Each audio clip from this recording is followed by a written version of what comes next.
and the stories he can tell. Yeah, well, that stuff about the horses is true, but some of the stuff he talks about now, I don't know where it comes from. Well, I gotta go. Drive careful. You know, it is depressing. Everywhere I look, I see signs that the old rural community of Persephone Township is disintegrating. Half the farm has been sold because the owners have died or retired or just given up. The new owners are city people like myself, but they have no interest in farming. The barns stand empty, the fences have collapsed, and now this restructuring. It isn't just the squire who's losing his memory, it's the whole community. Ed, now that I finally arrived at a place in life where I've always wanted to be, it's disintegrating. It should have been a great day for an outing. Water gushed in the ditches, the sun lifted the moisture off the horses' backs, and the air carried that distinctive spring smell.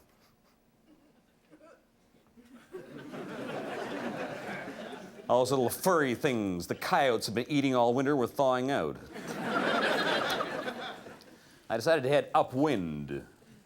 The drive down the center road to Hollyhock is one that never fails to lift my spirits. As you crest the first hill, you get a panoramic view of the Boyne River Valley through a picture frame of white cedars. The drumlins spill down like eggs out of a basket with hollyhock nestled at the bottom. It was never a busy place, but now the half-dozen stone houses have been renovated by doctors and dentists from the city who appear only on weekends.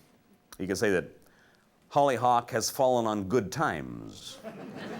There's a bend in the river here and a pretty waterfall into a dramatic gorge.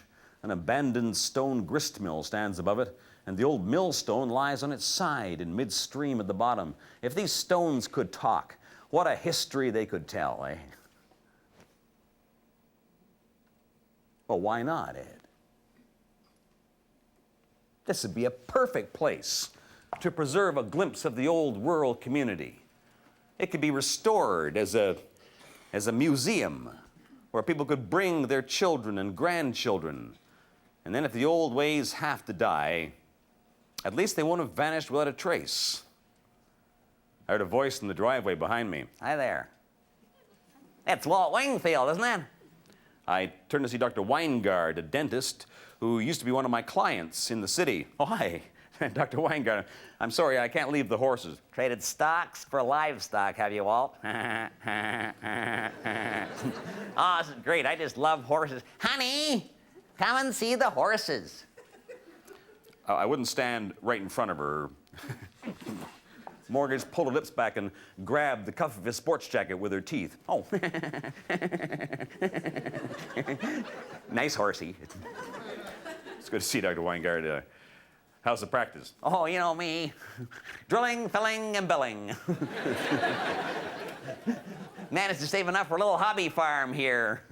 I call it Tooth Acres. Say, we should get together sometime. Where do you go for lunch up here? To my kitchen, usually. There's the Red Hen restaurant in Larkspur, but they don't do cappuccino. How are your investments? I'm not doing much in the market right now. I've got all my spare cash tied up in cattle. Cattle? Oh. Where do you keep cattle? Oh, no, not here. No. Bill Haddock is keeping them for me. Bill Haddock? You mean Willie? Enterprising young man. He and his brother got me a load of Western steers. 18-month turnover. I do the money, they do the management. This was startling. Willie and Dave are Freddie and Maggie's nephews. In fact, the scary part about marrying Maggie was they suddenly became my nephews. They're wonderful fellows. If you need tax-free cigarettes. Or venison. They call it government beef. But I never thought of them as management material. I said goodbye to Dr. Weingard and turned the horses for home. I'm going to look into this museum thing, Ed. It's not a big deal. It's not the answer to all our problems, but if I could do something to fight the memory loss and the disintegration, I feel I owe it to the next generation. Yours sincerely, Walt.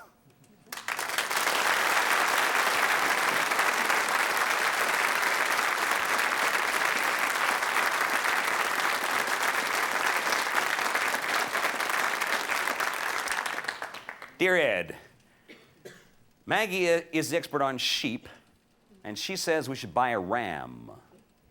She made this pronouncement when Freddie came down for supper last Thursday. I've kept sheep for 2 years now, but I've never owned a ram. Freddie just opens a gate in the fall, lets his old Corriedale ram into my pasture for a few weeks. I say Corriedale, but of course, Freddie's sheep are by no means purebred. What's the matter with my ram, Maggie? Look at the lambs he throws. They're no good for wool or meat. We could only sell them to vegetarian nudists.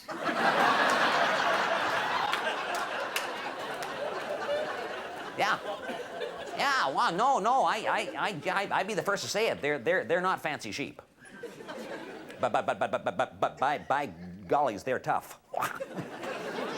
Actually, they're more of a hunting sheep. I might use a couple of them up at the county forest this fall to track wolves.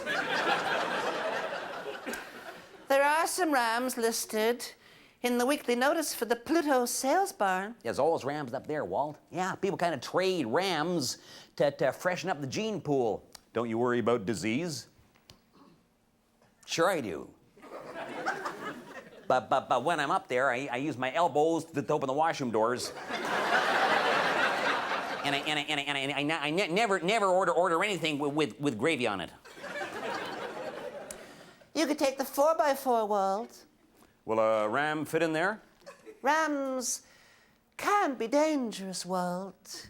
If it doesn't fit in the 4x4, don't bring it home. Gassing up at Ron's in Larkspur, I noticed a tractor-trailer parked across the road carrying a load of fall calves.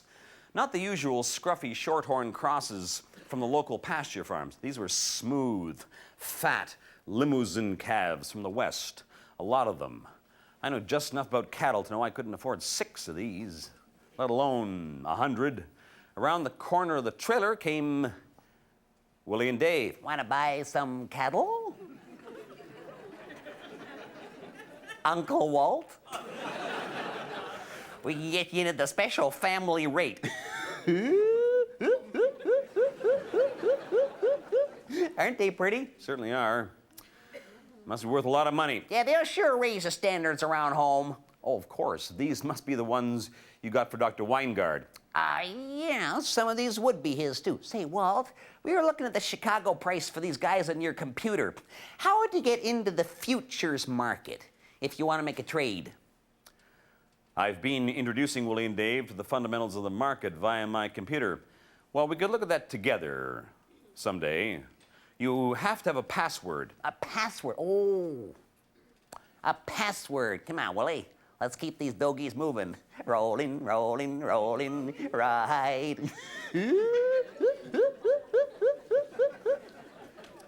At the Pluto sales barn, I found the rams. In the first pen, there was a dreary-looking bunch with matted wool and patches of bare skin showing they'd had a hard winter.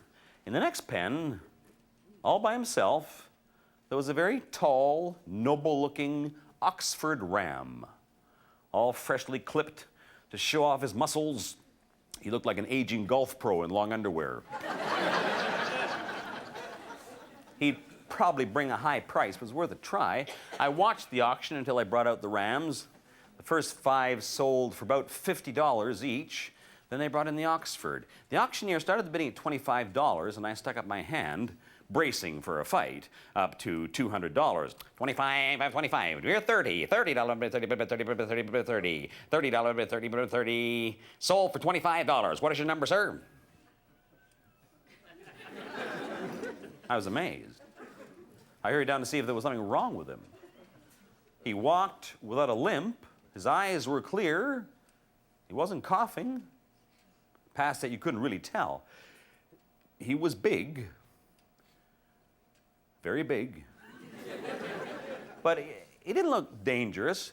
He had a slightly offended look.